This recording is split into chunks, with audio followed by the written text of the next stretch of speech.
नौजवान कमजोर होता है? कौन कहता है? शहीद आजम सरदार करतार सिंह सराभा 19 साल के थे जब उन्होंने देश की आजादी के लिए बलिदान दिया था। अंग्रेजों के सामने घुटने नहीं टेके, शहादत स्वीकार की थी। शहीद आजम सरदार भगत सिंह 23 साल के थे जब उन्होंने हंसते हंसते फांसी का फंदा चूमा था। और शहीद आजम संत शहीद शिरोमणि उधम सिंह जी, जिन्होंने जनरल ओडवार को लंदन में जाकर सबक सिखाने का काम किया था। कौन कहता है नौजवान कमजोर होता है? नौजवान जो है निर्माण नहीं कर सकता। और आपका अपना सिपाही, आपका सबसे छोटा वर्कर चंद्रशेखर आजाद आज नौजवान ही तो है जिसने बड़े बड़े के दांत खट्टे कर रखे। आप नहीं जानते हो क्या? बताओ, पार्लियामेंट में आपके कार्यकर्ता से ज्यादा मजबूती से कोई आवाज उठाता है क्या आपकी? एक मांग उठाई थी 29 जुलाई को, आप ऑन रिकॉर्ड पढ़ लेना कि पार्लियामेंट में जाने के बाद हमने क्या प्रयास किए हैं। मैंने मांग उठाई थी कि न्यूनतम वेतन 700 रुपए होना चाहिए। 300-400 रुपए की मजदूरी में गरीब अपने बच्चों का पेट नहीं पाल सकता। महंगाई इतनी बढ़ गई है, तो सरकार को न्यूनतम मजदूरी जो है अभी 10-12 दिन पहले वो बढ़ाकर 783 रुपए करनी पड़ी और अक्टूबर के 1 माह से 1 तारीख से वो लागू हुई। ये किया हमने पार्लियामेंट में जाके। और साथ साथ ये जो हमारे पुलिस के भाई हैं उत्तर प्रदेश के, इनको 12 घंटे 14 घंटे 16 घंटे ड्यूटी करनी पड़ती है। मैंने इनके लिए भी मांग उठाई कि इनको 8 घंटे की जो है ड्यूटी होनी चाहिए और सप्ताह में 1 दिन इनको छुट्टी होनी चाहिए और बॉर्डर स्कीम से इनको जो है बाहर करना चाहिए। इनकी वेतन विसंगता दूर होनी चाहिए इनको भी, क्योंकि ये भी जनता की सेवा के लिए है, तो इनकी परेशानियों को भी सरकारों को सुनना चाहिए।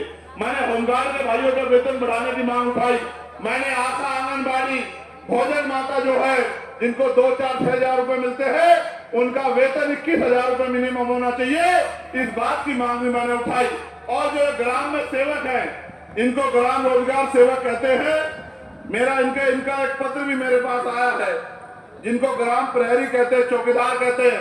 इनकी वेतन वृद्धि हो, इनको भी न्यूनतम 20,000 रुपए वेतन मिले, इसकी मांग भी मैंने पार्लियामेंट में उठाने का काम किया। पार्लियामेंट में तो मैं इस मांग को जोर शोर से उठा रहा हूं, लेकिन दोनों हाथ उठा के बताओ मेरे काम में कमी है? कोई ऐसी एक मांग बताओ जिस पे आपके लिए लड़ता नहीं हूं। क्या कभी आपके लिए जेल की परवाह करी? क्या लाठी की परवाह करी? और तो गोली भी खानी पड़ी, क्या गोलियों से डरा? तो जब मैं पीछे नहीं हट रहा हूं, तो महापुरुषों के सपने को पूरा करने के लिए आप लोग क्यों पीछे हटना चाहते हैं? बताओ, मदद करोगे नहीं करोगे? मैं विश्वास दिलाता हूं किसान भाइयों को कि किसान किसी के दफ्तर में कागज लेके नहीं खड़ा होगा। अगर उसने मुझे ताकत देने का काम किया, भाई जायज को ताकत देने का काम किया, वोट की ताकत से मजबूत करने का काम किया, मैं आपको विश्वास दिलाता हूं हम संघर्ष करेंगे। इतना संघर्ष करेंगे कि हर गांव तक, गली गली तक जाएंगे। हमने तैयारी कर ली है। ये इम्तिहान है मीरापुर के लोगों, इस इम्तिहान को अपना इम्तिहान बना लो। ये जो मेरा इम्तिहान है, जायज का इम्तिहान है, आजाद समाज पार्टी का इम्तिहान है, इसको अपना इम्तिहान बना के एक ताकत यहां से बना के दे दो।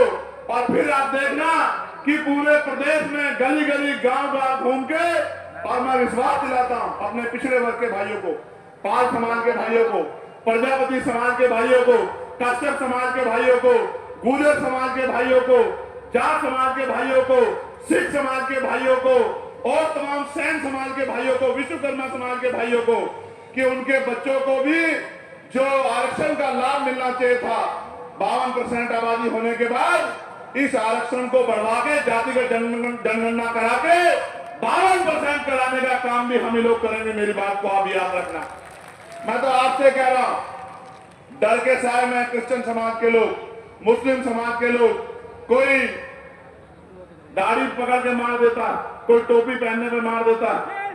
और आज तो आलम क्या हो गया है, एक माहौल बनाया जा रहा है वीडियो बनवा के कि हर धर्म के इसके खिलाफ, कभी बौद्धिस्टों के खिलाफ, कभी सिख भाइयों के खिलाफ, और ट्रेंड बना के हजरत पैगंबर मोहम्मद साहब के खिलाफ जिस तरह की बयानबाजी करके जो है वही बंटवारा करने का, हिंदू मुस्लिम करने का जिस तरह का प्रयास किया जा रहा है, ये भी किससे छिपा नहीं है। और ये ये जो लोग भाषण देते हैं, ये चाहते हैं, मैं आपको भी सावधान करते हुए कहना चाहता हूं, ये चाहते हैं कि आप रिएक्शन करें, सड़कों पे आए, और जब आप सड़कों पे आएंगे तो इनका एजेंडा कामयाब हो जाएगा। जो सरकारों में लोग बैठे हैं, मैं आपको कहता हूं, आप बताओ सड़कों पे जब आपने हमें वोट दी है और हमारा साथ देने की बात कर रहे हो, तो आप पे आंसू पोंछने का काम और आप पे हर उठी हुई उंगली को रोकने का काम हम लोग करेंगे। इस बात का भी मैं आप लोगों को विश्वास और वचन देता हूं। लेकिन मैं आपसे कह रहा हूं, इनकी कठपुतली मत बनो, इनकी बातों में मत आओ, ज्यादा लापरवाह मत बनो। आप समझदार लोग हैं, ये कोई बहुत ताकतवर लोग नहीं है जो इस तरह की भाषा का प्रयोग कर रहे हैं, और किसी धर्म के लोग इनको पसंद नहीं कर रहे, यहाँ तक कि हिंदू धर्म के लोग भी इनको पसंद नहीं करते। लेकिन ये अपने नेताओं के एजेंडों पे काम कर रहे हैं।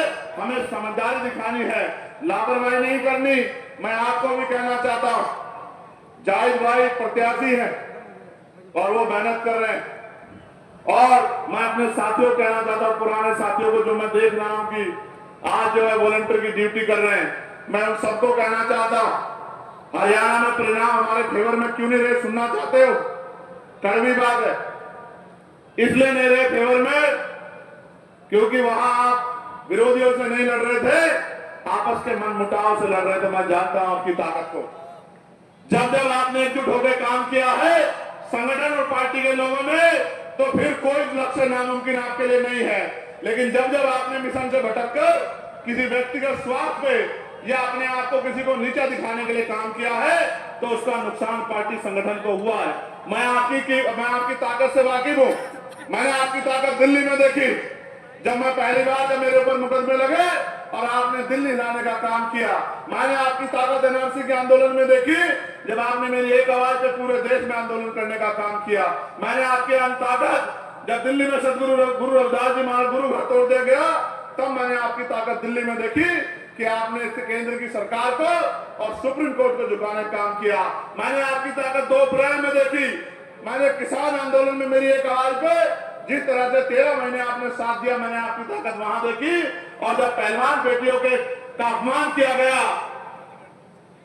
दिल्ली में जंतर मंतर पे आंदोलन हुआ और आपने मेरी एक आवाज पर खड़े होकर आके वहां की सरकारों को ऐलान करने का काम किया कि हम पहलवान बेटियों के साथ हैं। मैंने आपकी ताकत तब भी देखी। लेकिन मैं जानता हूं, क्योंकि आप सीधे लोग हैं, इस देश में 100 साल से जो पार्टियां काम कर रही है उनको भी एहसास नहीं है। उनके यहां भी कुछ अच्छे बुरे लोग हैं, लेकिन आप तो लक्ष्य को लेकर निकले हैं। आपका कोई अपना लक्ष्य नहीं है। आपका लक्ष्य हाशिए पे अंतिम जो व्यक्ति है उसको सम्मान और सुविधा और अधिकार दिलाने का लक्ष्य है। तो मैं आपसे कहूंगा, ये जिम्मेदारी मैं उन लोगों के भरोसे छोड़ता हूं जिन्होंने मेरे आए बगैर ही 8 जिला पंचायत मुझे यहां से जिता के भेजे थे। मैं उन मुजफ्फरनगर के साथियों के भरोसे आगे जिम्मेदारी छोड़ता हूं कि ये मीरापुर विधानसभा ना जाहिद लड़ रहे हैं, ना इनका परिवार लड़ रहा है। ये मीरापुर विधानसभा चंद्रशेखर आजाद लड़ रहा है, और चंद्रशेखर आजाद को ताकत देनी है, कमजोर करना, ये आपको तय करना। ये आपका क्षेत्र है। 75 साल बाद क्या मिला? पढ़े लिखे नौजवान बैठे हैं, बताओ नौकरी मिल रही है? मिल रही है?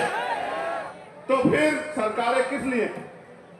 पढ़ी लिखी हमारी बेटियां परेशान हैं, हमारे बीएड के बीटीसी के बच्चे परेशान हैं, भर्तियां नहीं आ रही। 69,000 शिक्षक भर्ती में घोटाला हो गया। 20,000 पदों पे आज तक मैंने आंदोलन किया था, 6,800 नौकरियां दिलाने काम किया था, फिर उसमें रोक लगी, फिर हाईकोर्ट से उसमें ऑर्डर हो गया, फिर सुप्रीम कोर्ट चला गया। ऐसे ही वो बच्चे सड़कों पे परेशान घूम रहे हैं। आपके सामने सब कुछ हो रहा है। कोई भर्ती आती है पुलिस की, अभी आई थी, भर्ती में घोटाला हो गया, पेपर लीक हो गया, फिर मैंने मांग उठाई, दोबारा लेटर लिखा, फिर उसका पेपर दोबारा हुआ। अब पता लगता है कब उनको नौकरी मिलेगी। आप ये देखो मिल क्या रहा है। यहाँ क्षेत्रीय किसान, ये हमारा गन्ना बाहुल्य बेल्ट है।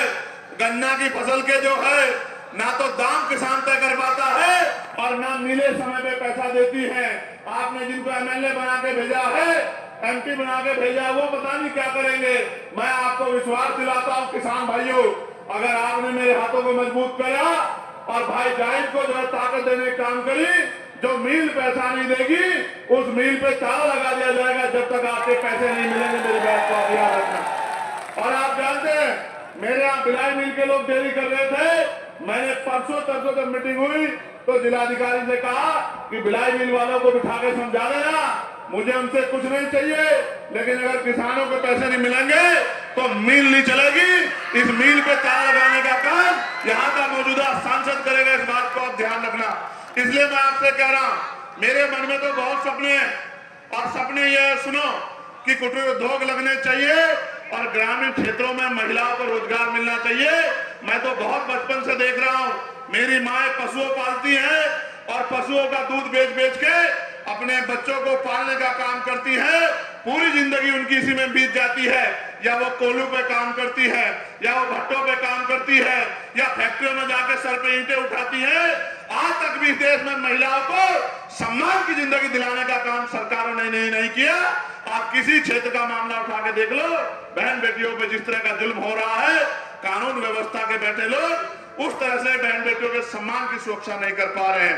इसलिए मैं तो चाहता हूं कुटीर उद्योग लगे ब्लॉक स्तर पर, और महिलाओं को घर पे रोजगार मिलने का काम हो, सम्मान की जिंदगी मिले और 15-20 हजार रुपए का रोजगार मिले। और जो पढ़े लिखे नौजवान हैं उनको अगर सरकार नौकरी नहीं दे सकती तो जब तक वो बेरोजगार हैं बेरोजगारी भत्ता दिलाने का काम करे, और साथ साथ इंडस्ट्रियल एरिया लग के, उद्योग धंधे लग के हजारों नौजवानों को जिलों में नौकरी मिलने का काम हो। जिन माँ बाप ने अपना पेट काट के जो है उनको पढ़ाने का काम किया, इस उम्मीद से कल मेरी लाठी बनेगा, उन माँ बाप को भी कुछ सुकून मिले। मैं तो गरीब परिवार से आता हूं और हमारे नेता बैठे हैं, मैं कहूंगा कि वो गौर करें। ये आपकी जिंदगी का मामला है, बताना, मैं झूठ तो नहीं बोल रहा हूं। आज गरीबी का आलम यह है कि बेटा पिता के सामने हाथ फैला के कहता है कि मुझे सामान चाहिए, और बाप चाहता है कि अपना दिल निकाल के दे दे अपने बच्चे के लिए, लेकिन जेब में पैसे नहीं होते तो आंख में आंसू लेके चला जाता है, नहीं चला जाता है? बताओ, मैं झूठ तो नहीं कह रहा हूं, ये सच है नहीं है? बताओ। तो इस देश में जो अमीरी और गरीबी की खाई खड़ी कर दी है, इस खाई को पारने के लिए लोकतांत्रिक व्यवस्था में इन निकम्मी सरकारों को हटा के काम करने वाले लोगों को आपको बिठाना पड़ेगा। और जिस दिन काम करने वाले लोग आ गए, मैं लिख के देता हूं कि किसी गरीब का हाथ फैलेगा नहीं, वो गरीब का इतना सक्षम होगा कि वो किसी दूसरे की मदद कर सके।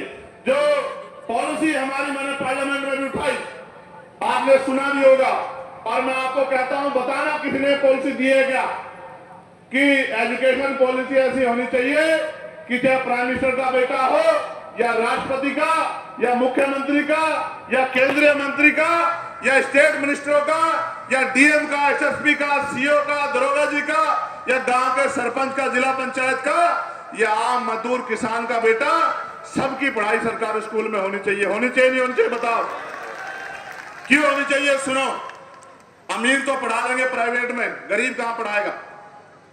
कहां पढ़ाएगा? सरकारी में। और सरकारी में मास्टर कहां है, और पढ़ाई कहां हो रही है सरकारी में? आप बताओ। और अगर सरकारी में पढ़ाई लानी है तो फिर जिलाधिकारी के बेटे को पढ़ाओ, एसएसपी के बेटे को पढ़ाओ, मंत्री के बेटे को पढ़ाओ, विधायक के बेटे को पढ़ाओ, क्योंकि कानून वो बनाते हैं, कानून को वो लागू कराते हैं।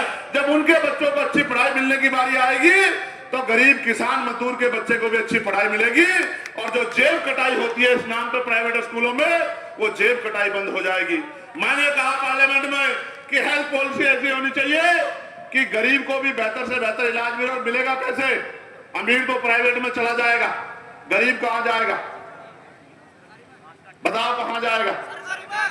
तो मैंने कहा कि सरकारी अस्पताल में सुविधा तब आएंगी, डॉक्टर तब मिलेगा, मशीनें तब होंगी, टेस्ट तब होंगे, दवाइयां तब मिलेंगी, जब जिलाधिकारी का बेटा, उप जिलाधिकारी का बेटा, बीडीओ का बेटा, सीडीओ का बेटा, जब विधायक का बेटा, मंत्री का बेटा, और खुद बीमार होने पे ये सब लोग, उनके परिवार के लोग, और मुख्यमंत्री हो, उप मुख्यमंत्री हो, या मिनिस्टर हो, या प्रमुख सचिव हो, या डीजीपी हो, जितने भी अधिकारी कर्मचारी हैं, जितने नेता संवैधानिक पदों पर सरकारी मान्यता लेते हैं, गांव के सरपंच से लेके और राष्ट्रपति तक सबका इलाज सरकारी अस्पताल में होना चाहिए।